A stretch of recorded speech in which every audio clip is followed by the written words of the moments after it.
I can't do it because you're watching. I can't. Okay.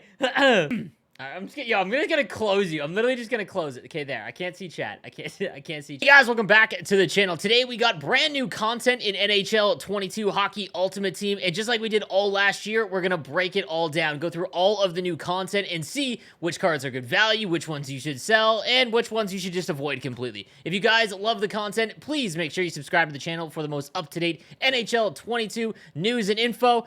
And to give the video a like, it helps the whole YouTube algorithm and all that. All right, let's get into the video. F you, chat. I did it. All right, guys. So as you can see, this is going to look a little bit different than all of my other YouTube videos. That's because I'm in the middle of a live subathon on Twitch. Currently, I've got a stream for another 30 hours straight. I've already been at it for 5.5 hours, so this one's going to look a little bit different than my normal videos. If you want to come hang out live, twitch.tv/nosleeves12. I'm at least streaming for another 30 hours, so hope to see you guys in chat. All right, so let's get into the new content. As you can see, if you're new to Hockey Ultimate Team, every weekday, Monday through Friday at 5 p.m. Eastern Time, we'll get brand new cards. Sometimes it'll be event items, sometimes it'll be prime time like it is today, and sometimes it'll be, well, team of the week every Wednesday. So today we got brand new prime time. So as you can see, a lot of the higher end ones actually have X Factor cards, and I'll explain what that has to do with anything in just a little bit. So let's go through all of the cards and see if they're any good or if we should just avoid them all entirely. All right, so we'll kick things off with the 81 Patrick Maroon. He's got a great build at 6'3", 238, and has Fly the Zone, but the reason why he's got Fly the Zone is because his speed is already all the way down at 80. So even with Fly the Zone, this is just really too slow to actually be useful. Unless you're a diehard Tampa Bay Lightning fan, this would be a hard pass. And right now, guys, because we don't know how sets are going to work and things like that, in all honesty, with lower overall prime times and team of the weeks, I would just hold on to them because I have a feeling later in the future they're going to release sets where it's like trade in 10 different primetime cards and get this god-tiered one. So I'd rather just not risk it for, you know, however many coins you'll get for this Patrick Maroon card, probably like 1,000, maybe 2. So I would just hold on to him, but yeah, definitely not one that's usable for your team. Next up is the 82 Philip Cheadle. Heedle. Chat is telling me it's pronounced Heedle. I feel like that isn't it, but regardless, I'll leave this in. He's 6'2", and if you actually follow me on TikTok, I released some budget cards that you should go after, and his base card was one of them. This card is actually even better now because he got a +1 upgrade everywhere, and his speed did go up. So he's got 88 speed and acceleration, agility at 85, and his shot is all in the 80s, hand stats in the low 80s as well. He's nothing crazy, but if you get Light the Lamp activated, his balance goes up by 3, his wrist shot accuracy gets up to 83, and his offensive awareness and hand-eye are in the mid-80s now. This is definitely a really good, useful low 80s card that you can grab early on while you're building your team. The one thing I will say is that it just came out, and it is going for a little bit much in my opinion. 15k, 12k is a little bit much. Wait until he falls under 10,000 coins because the base Kasperi Kapanen is basically the same thing with a little bit worse shot, and you can get him for like 8. From the Philadelphia Flyers, we've got the 82 Cam Atkinson with well-rounded. Not really a synergy. You're going to get activated in all honesty, and his superstar ability is close quarters. Way too much of a cost for what it provides. However, he does have 88 speed and 88 acceleration, including 87 agility. Balance only at 79, and the fact that he's 5'8" means that a small gust of wind is going to knock him off the puck. So if you are someone that really scores off the rush or just beelines down the board, this could actually be a somewhat useful card for you. His shots all in the low 80s. His hand stats are all across 84. But yeah, defensively, he's a complete liability. We'll take a look at what he's going for in the auction house right now. And he's sitting at about 7.5, 8,000 coins. If he gets down to around 5, I think that might be decent. And again, only for players that really score off the rush. If you're someone who controls the time on attack, likes to cycle, this is not the card for you. On to the 83 Brent Burns from my San Jose Sharks. 83 overall, 6'5", 230. Dude is massive and comes with buzzing, so it helps out with that abysmal speed stat.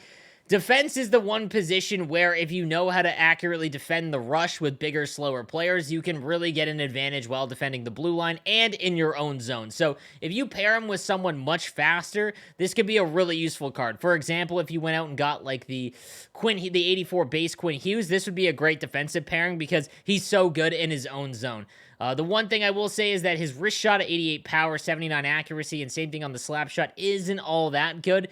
But if you did have buzzing activated, this isn't a bad card at all. Honestly, I've never been a huge fan of Brent Burns cards, but he is going to be good for the players that can defend the rush really well with slower guys. Next up from the New York Islanders, the 83 Anders Lee, 6'3" with distributor, which makes him a little bit more interesting. Again, 6'3" is great size, and in this game, having the bigger players does seem to be, at least at launch, an advantage because it is a little bit easier to hold on to the puck. 85 speed, which isn't all that great, but it isn't going to kill you. 83 acceleration, 81 agility will make him feel awfully stiff, though. He's got mid-80s shooting at 86 power, 83 accuracy on the slap shot, 84 on the wrist shot, and his hand stats, I mean, Deking's 81. He is literally just going to go north and south, and that's pretty much it. Passing and puck control go up with distributor, and body checking 85 is nice.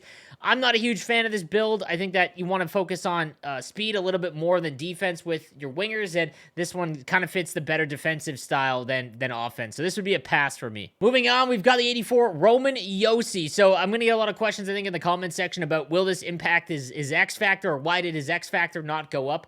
The reason why that the first new content releases for X Factor cards doesn't increase the actual X Factor overall is because X Factors at launch were +1 overall from their base item. So Roman Josi is an 83 overall base card. His X Factor was an 84. So his first primetime or Team of the Week card has to go up +1 first to catch up. So the next primetime or Team of the Week Roman Josi card will unlock the next tier of X Factors. This goes for everyone, including Barzal and Mackinnon, who we're going to talk about in just a little bit. So 6'1" Roman Josi with Heat Seeker, which I actually kind of like, especially with the tip meta early on in NHL. And Booming Shot, also pretty good for defensemen because of that added slap shot and body checking attribute upgrade. An overall pretty good early on. 86 speed, 85 acceleration. Slap shot's good. Again, it's very difficult to find decent skaters and good shooting defensemen, especially early on. And body checking with Booming Shot activated is 85. This is a really well-rounded card, and if you don't have Josi's X Factor card, which in my opinion is not really a good value, this wouldn't be a bad buy if you're trying to round out your defense, and there's not very many good left-handed defensemen. Right now, he's going for a little bit much.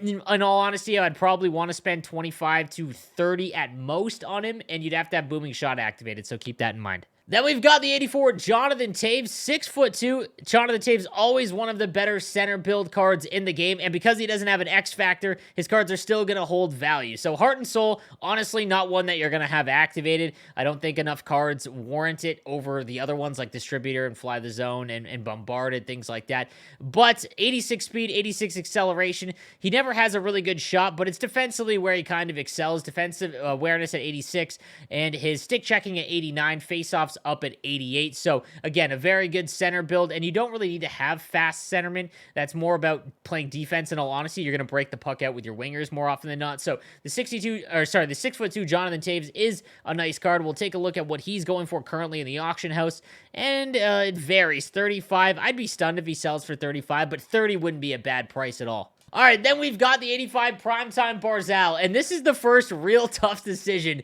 because the X Factor card is widely available. It is in the starter pre-order pack that you guys are going to get on Friday, and he is one of the best value X Factors, so a lot of people are going to have his X Factor card. Here's the thing. He has got a 92 speed, 91 acceleration, and his superstar ability is Wheels. The X Factor card does not have that, and Wheels, outside of Connor McDavid, I don't think is worth it because it costs 10 ability points, but the superstar version is half as effective and half the cost, and I think that Wheels as a superstar ability is definitely worth it. I know that the base Jack Eichel also has it, and he flies, so this is actually a super interesting card because he's got a great shot, his hand stats all above 90, and he absolutely flies down the wing in this game, especially early on. He is going to be kind of expensive, and honestly, I don't know where he's going to fall in, because the one thing that you need to remember is that primetime cards are only in packs until the next 5 p.m. release. So, as it stands right now, this card's only going to be in packs until tomorrow at 5 p.m. Eastern Time, and then I think his price might go up. It's going to be interesting. I don't know. I think 40K right now is about right because his base card costs 40K to get his X Factor up to 85. So it'll be interesting to see anyone that doesn't take Matthew Barzal in their starter pack is definitely going to want to get this card because he's one of the best right-handed wingers in the game. All right, and then finally, our last release today is the 88 Nathan MacKinnon. And this is obviously an incredible card. 92 speed, 92 acceleration, and 91 agility. Shot all right around 90. Hand stats all above 90. 6 foot, good size. This is a phenomenal card. Stick checking at 90 and defensive awareness at 88. Has Magician, which honestly isn't one that I look to activate early on in the game, but if you did, it makes his agility and deking and puck control phenomenal, all in the mid-90s there. Again, this card is going to be an interesting one because anyone that can get his X Factor card is just going to get his base card and then try and just upgrade him. But a lot of people are going to struggle actually getting that X Factor card because it's so rare. So it'll be interesting to see how much this one's going to go for. I have a feeling it's going to be, well, yeah, it is very, very pricey. There is no way that I would pay 300,000 coins for this one when you can't upgrade his X Factor card with it, and you could just go out and get Matthew Barzal, which is only a little bit worse in shooting. So hard pass on this one at this value. He would have to come way down before you'd want to actually invest in him, and I would be stunned if any of these sell because, again, his X Factor card has more value, even though it is harder to get. I would be stunned if this stays at this price. Alright guys, so that is going to do it for today's video and content. Let me know what you think in the comments section down below. And like I said, come hang out on my stream. I've got another 30 hours from the time of this video. Hope you guys enjoyed the content, and I'll see you next time. Have a good one.